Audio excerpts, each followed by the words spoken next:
Boa noite a todos. Uma vez mais, irmãos encarnados e desencarnados, que a paz do Divino Mestre Jesus se faça presente no coração de cada um de nós. Sejam todos bem-vindos a essa casa de oração. Sintam-se abraçados em nome de Deus e de Cristo. Nós vamos ler uma leitura do livro Minutos com Chico Xavier, de José Carlos de Luca, com o subtítulo Em Busca da Paz. A paz resulta do equilíbrio e não da inércia. Joana de Ângeles. O mundo espiritual nos brinda com precioso ensinamento. Estamos todos em busca da paz, mas onde encontrá-la? A lição de Madre Joana de Angélica afirma que não a encontraremos na inércia. Muitas vezes procuramos em vão pela paz nos campos da ociosidade. Para muitos, ter paz é não ter obrigações a cumprir, é não ter parentes a suportar, é não ter que trabalhar ou estudar, é não se defrontar com qualquer espécie de desafio. A lição espiritual é clara ao nos afirmar que a paz não vem do comodismo, da inércia, da inatividade. Quem permanecer nesse estado por muito tempo encontrará não a paz, mas sim intensa perturbação interior. A paz nasce do equilíbrio e o equilíbrio pressupõe a ideia de movimento ordenado de nossas forças. Nem ociosidade, nem assodamento, nem tão depressa, nem tão devagar. Vamos assim refletir sobre a maneira como estamos nos comportando na vida. Estou me movimentando em busca das minhas aspirações ou estou na inércia? Temos nossos sonhos, porém muitos estão de braços cruzados. Se estiver de fato lutando, devo me questionar se me movimento com equilíbrio. Estou fazendo o que é preciso ser feito? Não passei no exame, mas será que estudei o suficiente? Ninguém me ama, mas será que estou sendo uma pessoa amável? Ninguém me compreende dentro de casa, mas será que eu aceito as pessoas da minha família como elas são? Diz os amigos espirituais que a paz somente é possível quando temos a consciência do dever bem cumprido. Será que podemos colocar a cabeça no travesseiro e dormir em paz? Muitos, porém, não vivem em paz porque estão em um movimento exagerado, apressado, estressante.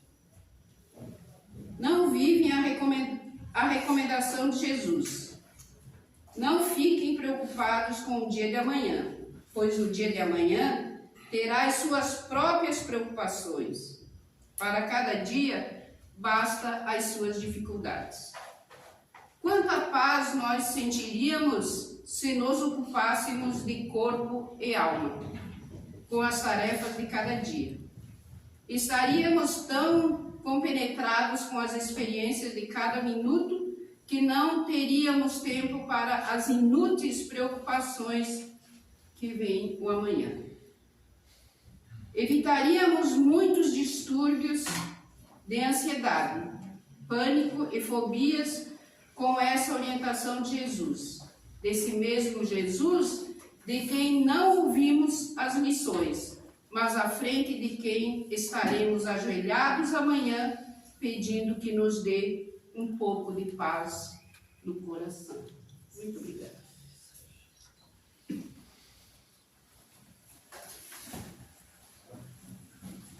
Então, seguindo, convidamos a todos os presentes, céus e terra, as caravanas que porventura se fazem presentes, a fechar os olhos da matéria a unificar os nossos pensamentos, tendo a certeza da presença de Deus, nosso Pai, da presença do Mestre Jesus. Oh, glória! Gratidão, Senhor, por esta hora boa, Pai, por aqui estarmos reunidos em Seu nome. E é o Cristo que diz que onde houvesse 2 ou mais pessoas reunidas em Seu nome, ali Ele estaria. Então confiemos, meus irmãos. O Mestre Jesus, o Rabi da Galileia, se faz presente. Confiemos nele. A modo da mulher hemorrágica, vamos tocar nas vestes do Cristo.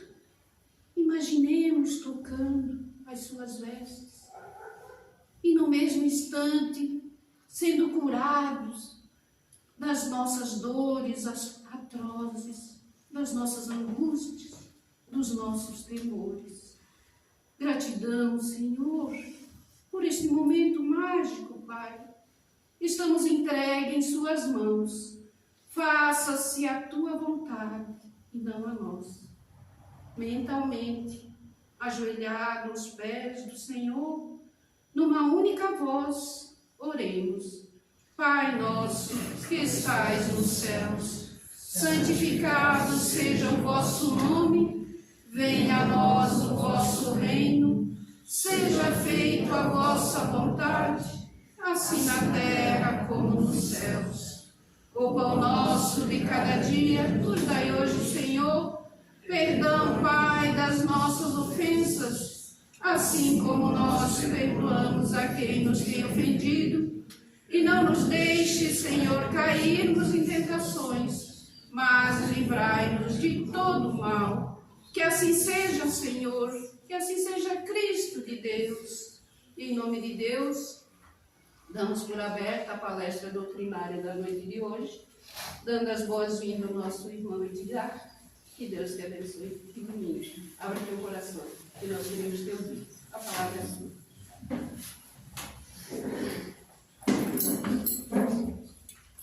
Boa noite a todos. Boa noite. Receba os nossos votos de muita paz. A gente sempre agradece inicialmente o convite da casa, pela oportunidade de mais uma vez voltar aqui para contribuir com o estudo, o aprendizado da doutrina espírita, essa doutrina que tanto nos orienta, nos fortalece, nos esclarece sobre os mais variados aspectos da nossa vida. Então é sempre muito gratificante poder fazer parte desse trabalho, com nossa gratidão por estar aqui. O tema de hoje tem a ver com religião e religiosidade. O tema em si é sobre a verdadeira religiosidade. No que ela consiste? Quais são as diferenças? O que é religião? O que é religiosidade?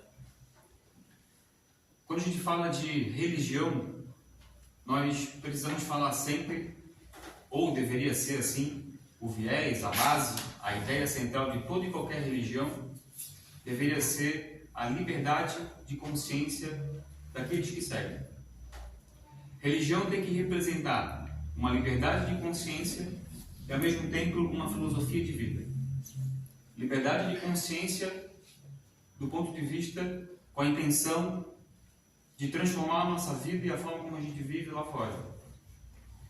Fazer com que a gente pense e reflita sobre os mais variados pontos da nossa existência, sobre um novo ponto de vista, sobre um novo viés, sobre um novo horizonte.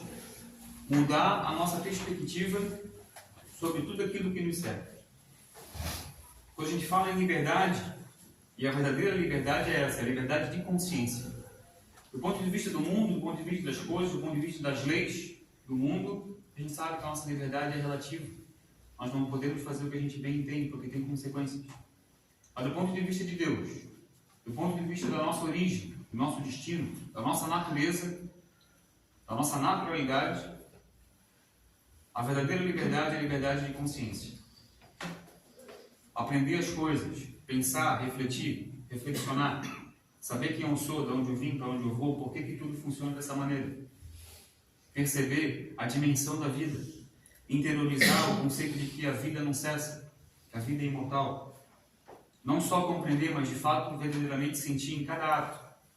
Então, liberdade significa, e toda religião deveria ter esse propósito, deveria ter o propósito de libertar as consciências de modo a transformar a vida social. O objetivo do Espiritismo, por exemplo, falando agora da doutrina espírita, é a transformação da vida social. Educar, do ponto de vista do conhecimento sobre as coisas, sobre nós mesmos, a ponto de transformar a vida que a gente vive lá fora. Então a religião tem a ver com essa libertação e filosofia de vida, porque toda filosofia de vida propõe pensar sobre a vida que a gente leva, refletir sobre a forma como a gente está conduzindo a nossa vida. Será que a vida que eu sigo hoje faz sentido? Será que a vida que eu quero, essa paz que eu quero, essa mensagem excelente que foi lida agora há pouco, essa paz que todo mundo deseja, essa paz que todo mundo quer, essa felicidade que todo mundo deseja, será que o caminho que eu estou seguindo hoje, a vida que eu estou conduzindo hoje, me leva a essa paz, a essa felicidade que eu quero? Independente do contexto, independente de quem seja, todo mundo quer ser feliz e ter paz. Do seu modo, do seu jeito, mas quer. Mas a paz verdadeira, como disse a leitura. Então a religião tem que libertar nesse sentido, de abrir os olhos para aquilo que de fato vale a pena. De demonstrar o caminho que vale a pena perseguir. Para evidenciar que a paz que eu quero é a paz de consciência, que vem através dessa liberdade que a religião deve proporcionar e do raciocínio através da filosofia de vida que ela deve propor. E essa paz só vai acontecer quando a minha percepção sobre a vida, sobre as coisas, sobre mim mesmo começa a mudar, começa a se modificar. Porque paz não tem nada a ver com ficar à toa, ficar parado, ficar sem fazer nada. Isso é preguiça, não é paz? A paz tem a ver com a forma como a gente encara efetivamente tudo que está à nossa volta. E quando a gente diz tudo, é tudo mesmo. Até aquelas maiores pedras no nosso sapato. Até aquelas situações mais complicadas que a gente enfrenta. Até aquelas pessoas mais difíceis de fazer parte do nosso dia a dia. Seja o nosso próximo mais próximo, ou seja aqueles que fazem parte do nosso contexto profissional, social e assim vai. Todo mundo tem alguém. Todo mundo tem alguém que é um problema. Problema do nosso ponto de vista limitado em termos de não visualização de uma vida imortal, que já aconteceu, que acontece e vai acontecer para sempre. Mas que na verdade não é um problema, é a solução. É a solução para que de fato a gente possa libertar a nossa consciência, libertar o nosso espírito daquilo que nos prende naquela situação, naquele contexto. Aquilo que a gente acha que é um problema, na verdade, é a solução de tudo. E a causa daquele problema, muitas das vezes, para não dizer quase sempre, ou sempre, é nossa. Então é preciso ter essa percepção sobre as coisas, sobre a vida, sobre o significado de tudo isso, porque tem que mexer com o racional. A religião precisa mexer com a razão. Se não mexe com a razão, nada muda lá fora. E por quê? Porque somos criaturas inteligentes. Nós não aceitamos mais aquilo que as coisas são assim porque Deus quer.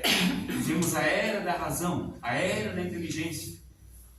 Aquilo que a gente diz que tal coisa acontece porque Deus quer assim, não cola mais. Por isso tanta descrença. As pessoas querem respostas inteligentes, respostas racionais, que vira a chave da consciência e da razão e direciona o nosso olhar para algo que faz sentido, algo que mexe com a gente, algo que transforma e modifica a vida ao nosso redor. Para então começar a sentir e executar efetivamente no nosso dia a dia, nas pequenas coisas da vida. Então, a religião ou a religiosidade, que não necessariamente são as mesmas coisas, religião tem tantas. Né? No Brasil, salvo engano, tem mais de 100 denominações religiosas. É bastante. É errado? Não. Precisa ter um leque de oportunidades para todos aqueles que buscam alguma coisa. Se só tivesse o Espiritismo, né? Não ia dar certo. Se só tivesse a Igreja Católica, ou se só tivesse a filosofia A, B ou C, né? Muitos ficariam de fora porque talvez não simpatizam com aquela proposta. Mas é preciso ter um leque para a gente poder escolher opções. Mas o problema não está na quantidade, o problema está naquilo que é feito lá dentro, na proposta, naquilo que é envolvido em todos aqueles que seguem aquela filosofia ou aquela religião.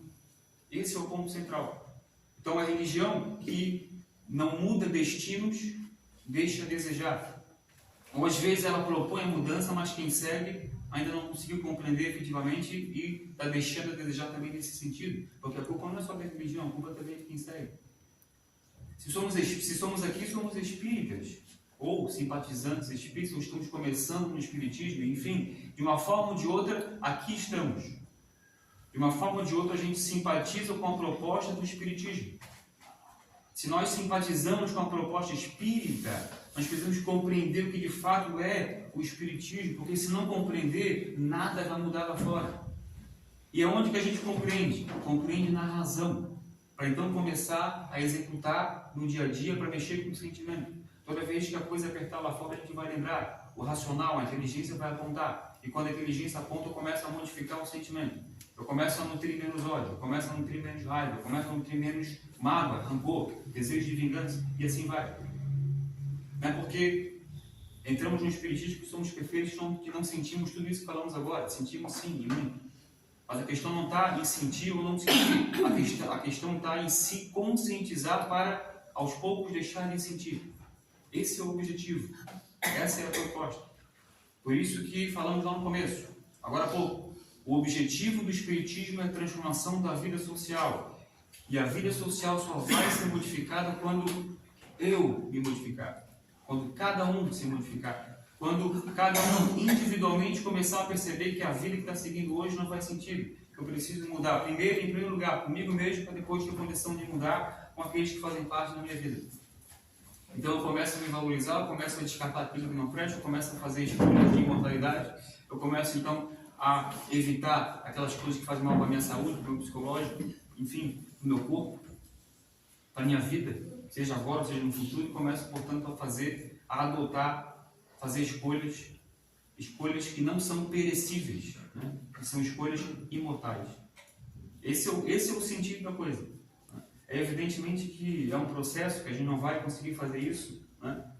A toque de caixa aí, que sair dessa encarnação perfeitos e sabendo tudo, e principalmente praticando tudo. Mas esse não é o ponto, né?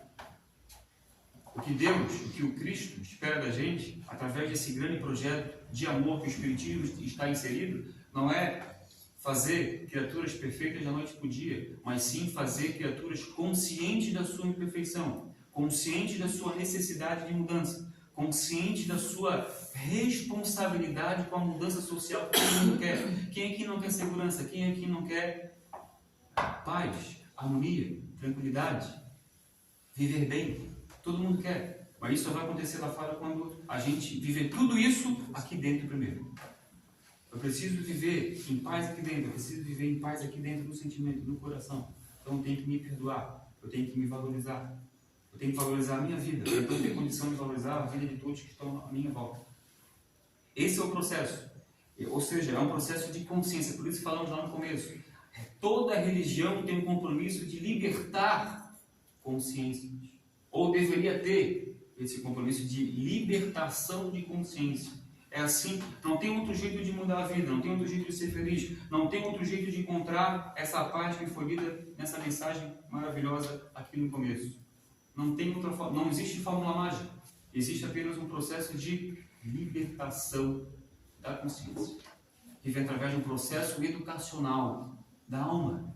O Espiritismo é uma metodologia codificada, organizada, é material didático de ensino espiritual, mas que é teórico. É teórico, porque a prática está sob a responsabilidade do estudante.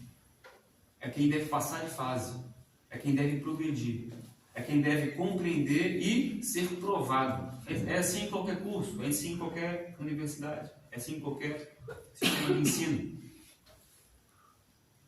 Por que seria diferente com o processo da alma? Então a gente aprende e é colocado à prova. É por isso que a gente começa a vir no centro espírita, começa a estudar, desiste porque começa a acontecer bastante coisas, né? Eu achei que a minha vida ia mudar, mas ela piorou, né? Não é que piorou. Provas e oportunidades estão surgindo como forma de transformar, de modificar, de reestruturar a minha maneira de pensar, de agir, de reagir perante tudo que está à minha volta.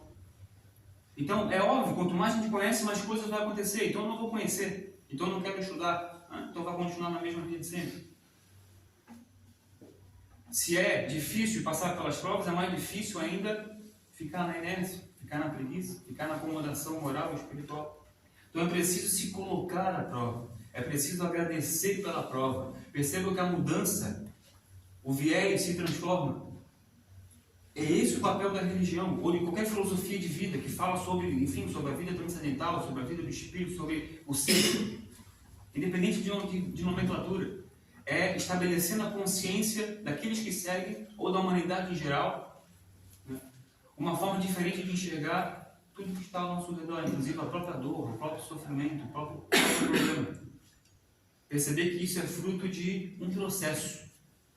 Que ninguém perpetua no mal, que o mal tem data para acabar, porque ninguém consegue praticar o mal para sempre, porque o mal está fora da nossa naturalidade.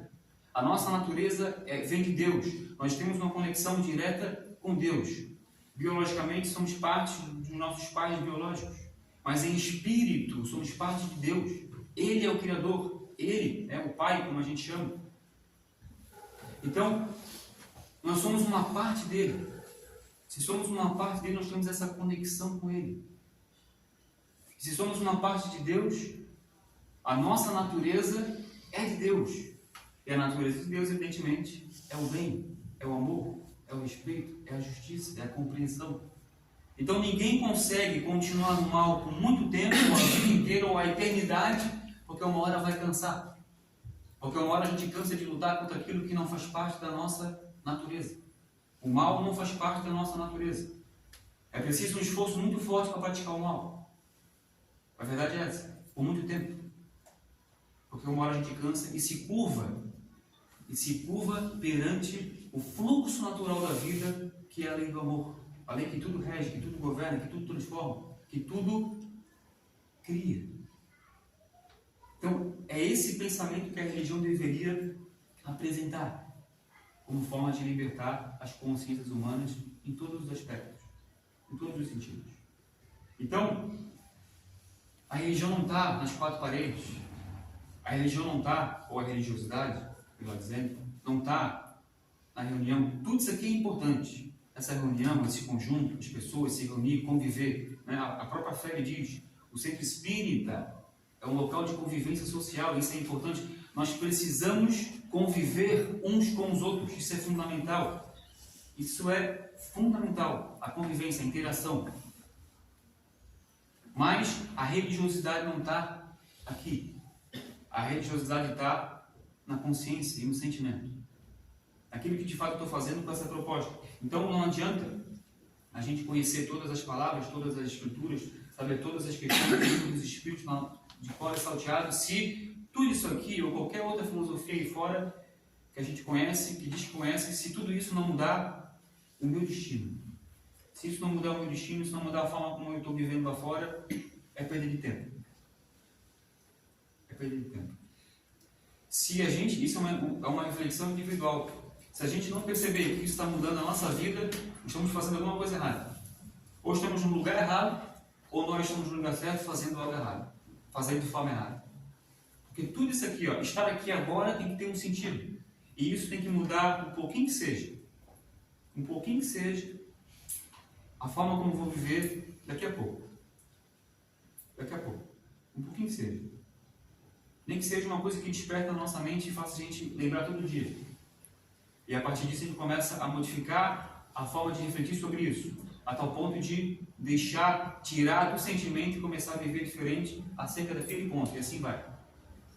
Então tem que mudar o destino. Então palavras decoradas criam rituais e costumes. Mas palavras compreendidas, bem sentidas, criam pessoas melhores e mais evoluídas.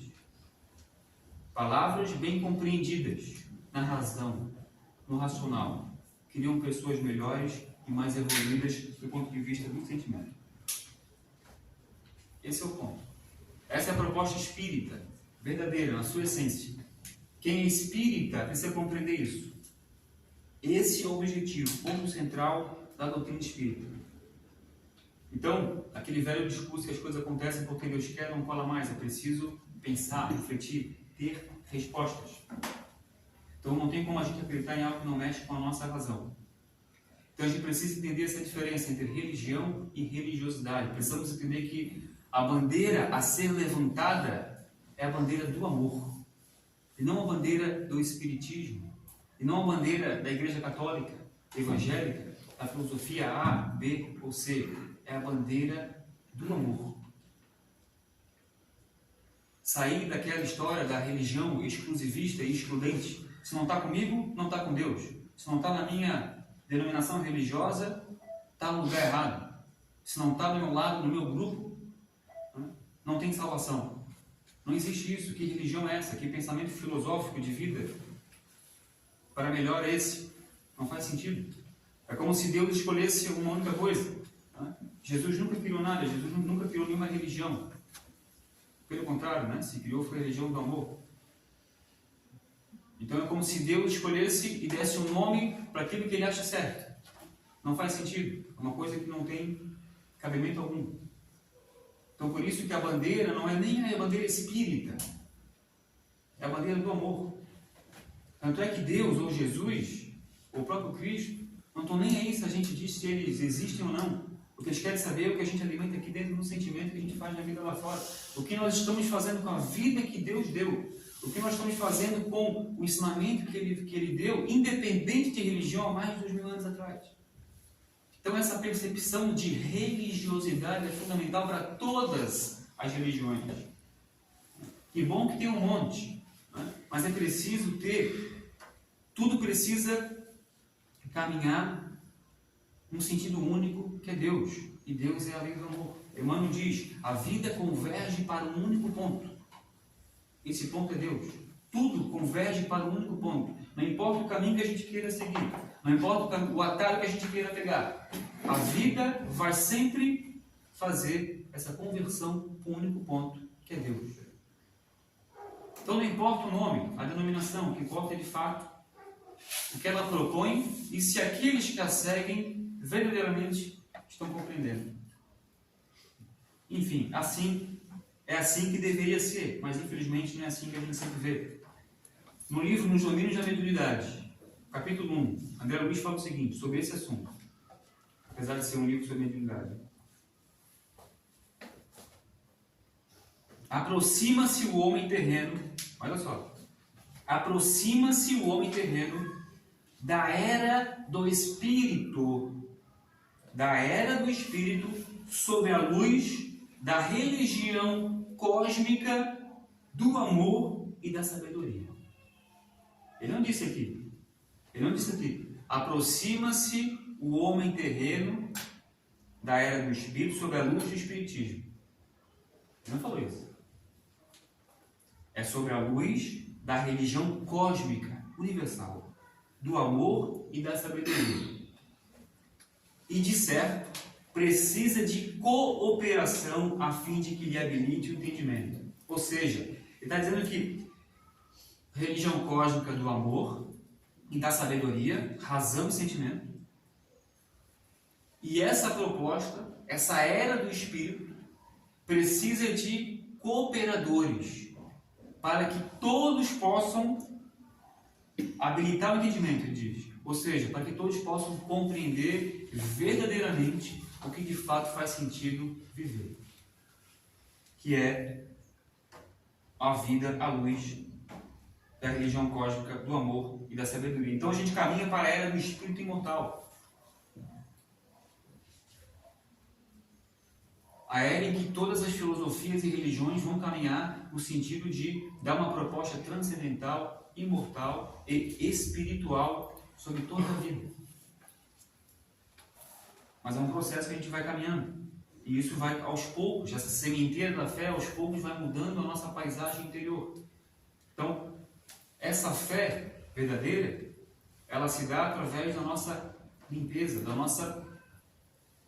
desse processo de mudança daquilo que a gente pensa, daquilo que a gente faz, da nossa paisagem interna, para que de fato a vida possa se modificar aqui fora.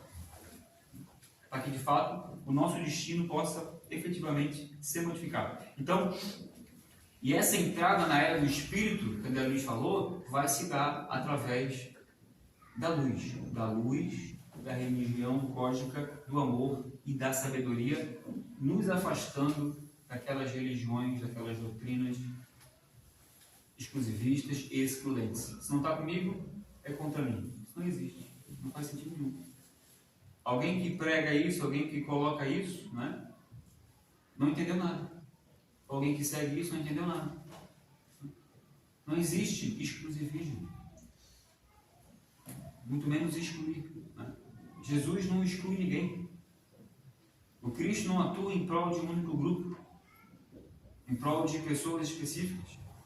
Ele não ataca aqueles que por enquanto não caminham ao seu lado, porque Jesus caminha, está ao lado de todos, e ele não escolhe quem ele ama. Ele ama, está ali para auxiliar, para ajudar, até mesmo aqueles que dizem que ele não existe. Porque o que importa é aquilo que a gente faz, o que importa é o que eu sou. Então, em espírito, eu posso ser muito mais valorizado por ser uma pessoa boa, bondosa, amorosa, que pratica o bem, que tenta caminhar um caminho que faz sentido ser caminhado, do que, às vezes, um religioso hipócrita. Então, essa conscientização vem de todos aqueles que, enfim, de todos os adeptos daquela proposta, daquela filosofia, daquela religião. Então, qual é a melhor religião? É a religião cósmica do amor e da sabedoria incondicional que busca a verdade. Esse é o sentido. A verdade sobre as coisas, sobre nós mesmos, sobre a vida como um todo. Então, isso liberta, isso transforma, isso modifica sem sombra de dúvidas. Então, é por isso que a gente não pode viver, inclusive, o espiritismo dos outros.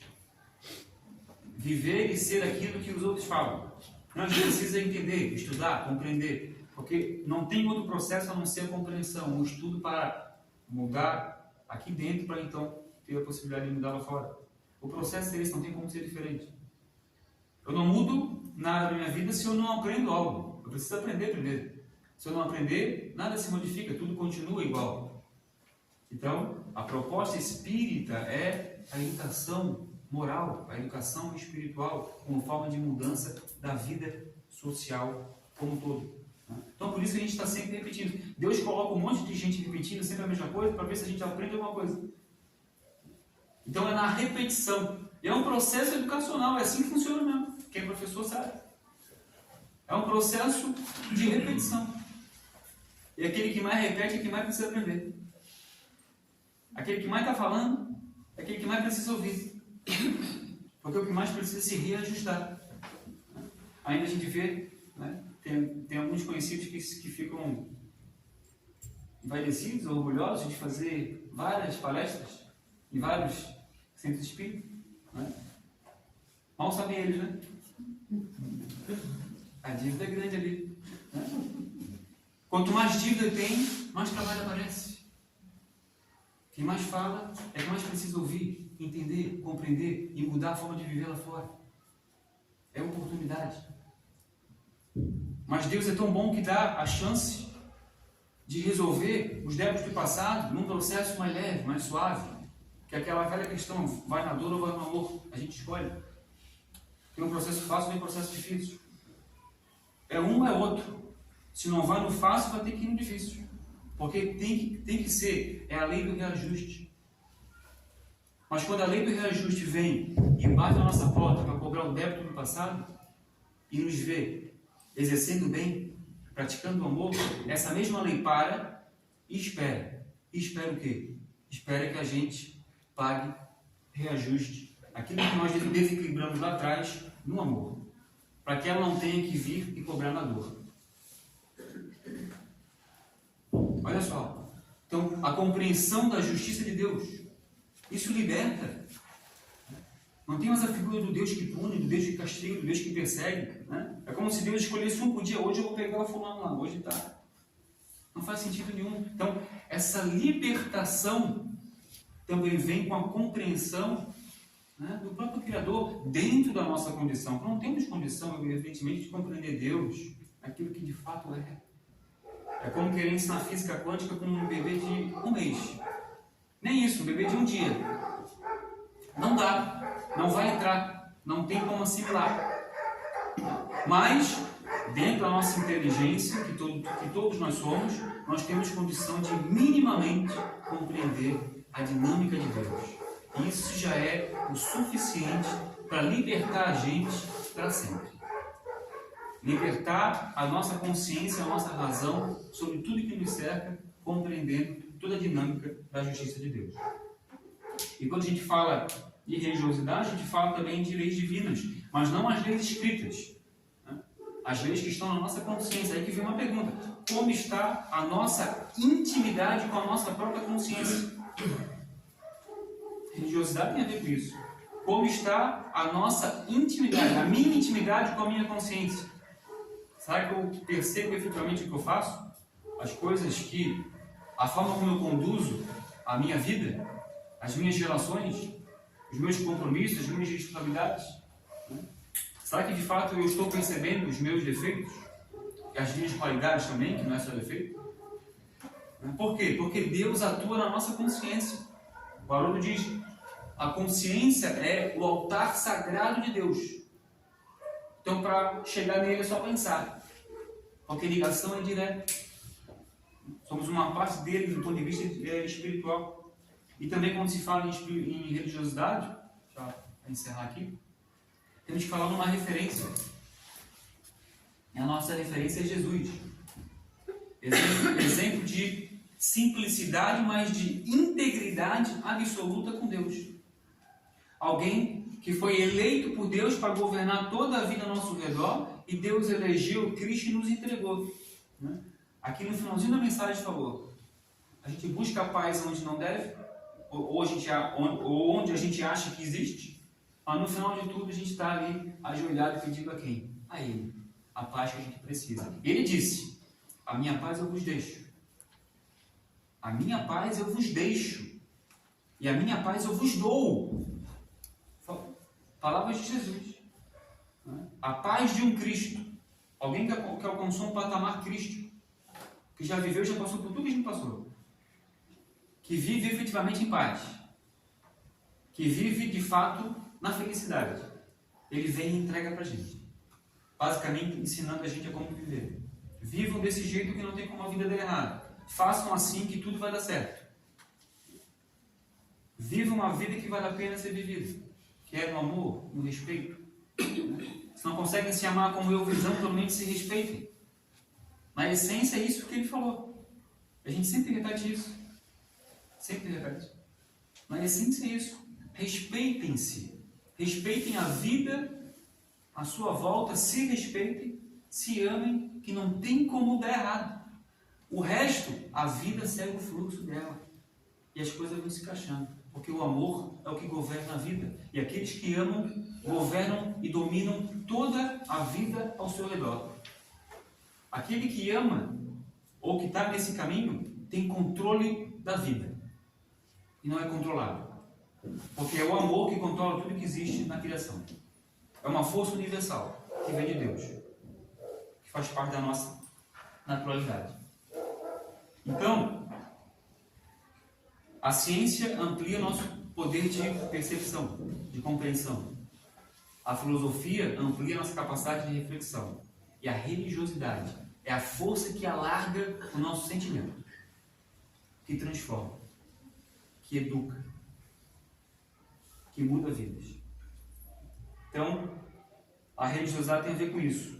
Não é um endereço, não é uma construção, não é um conjunto de pessoas, mas sim é um sentimento.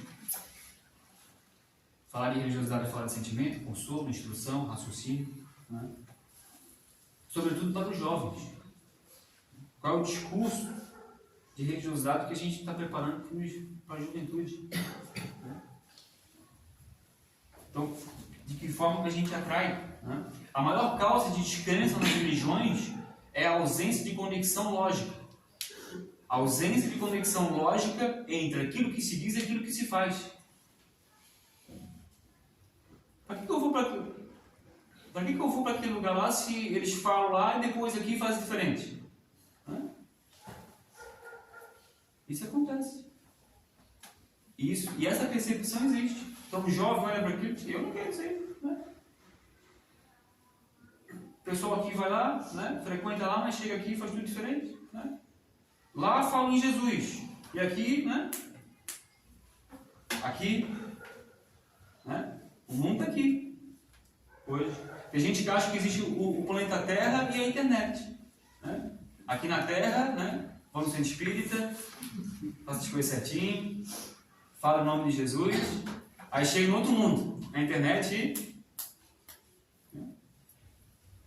Qual é a conexão lógica, racional, prática entre aquilo que se diz e aquilo que se faz, ou aquilo que se faz? Né? O mundo é isso, é presencial e é virtual, não tem como escapar. Não tem volta. É um processo de evolução, inclusive. Então, para a gente encerrar aqui, já passamos 5 minutos. Religiosidade tem a ver com caráter. É por isso que os espíritos disseram, né?